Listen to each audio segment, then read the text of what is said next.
अगला अध्याय। दक्ष यज्ञ का समाचार पा सती का शिव से वहां चलने के लिए अनुरोध।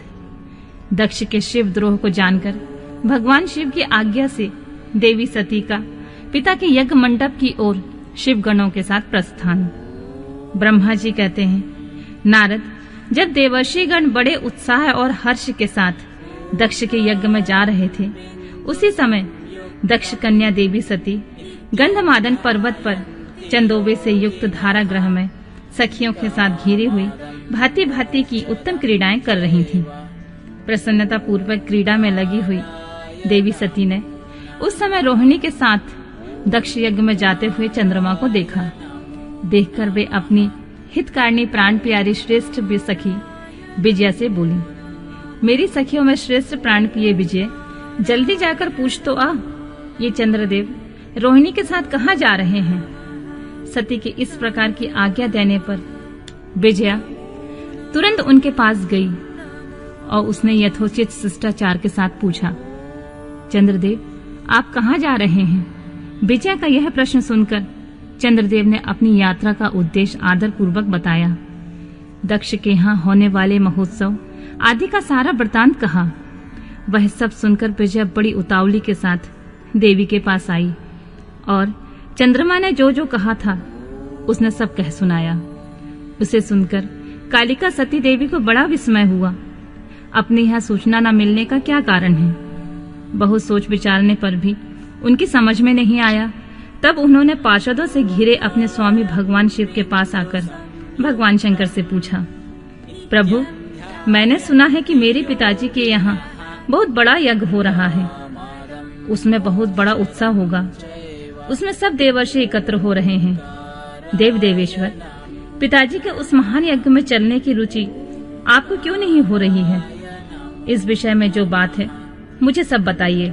महादेव, सुहृदों का धर्म है वह सुहृदों के साथ मिले जुले। यह मिलन उनके महान प्रेम को बढ़ाने वाला होता है। अतः प्रभु, मेरे स्वामी, आप मेरी प्रार्थना मानकर सर्वथा प्रयत्न करके मेरे साथ पिताजी की यज्ञशाला में आज ही चलिए।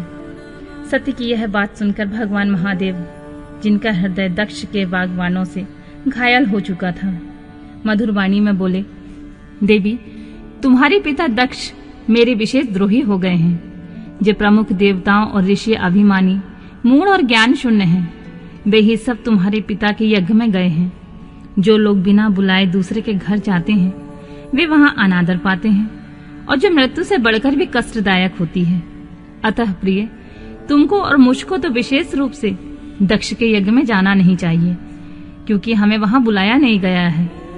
मैंने सच्ची बात कही है।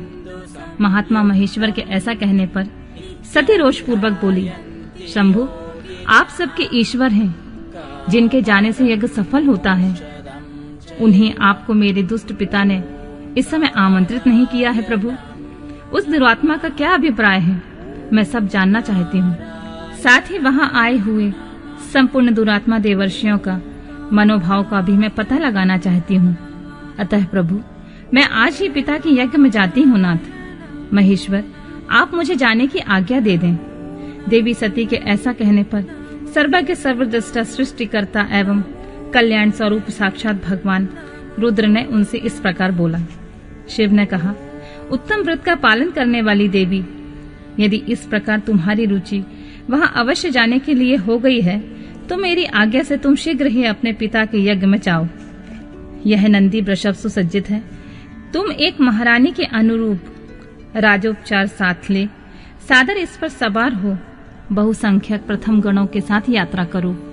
प्रिय, इस विभूषित वृषभ पर आरूढ़ हो।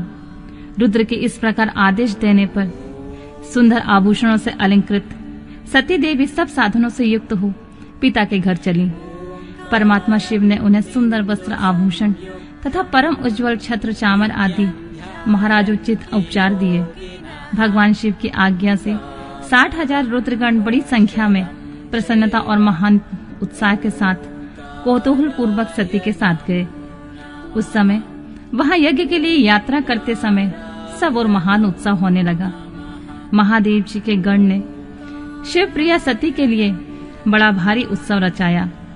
वे सभी गण कौतूहल पूर्ण कार्य करने तथा सती और शिव के यश को गाने लगे। शिव के प्रिय और महान वीर प्रथमगण प्रसन्नता पूर्वक उछलते कूदते चल रहे थे। जगदम्बा के यात्रा काल में सब प्रकार से बड़ी बड़ी भारी शोभा हो रही थी। उस समय जो सुखद जय जयकार आदि का शब्द प्रकट हुआ, उससे तीनों लोग गूंज उठे।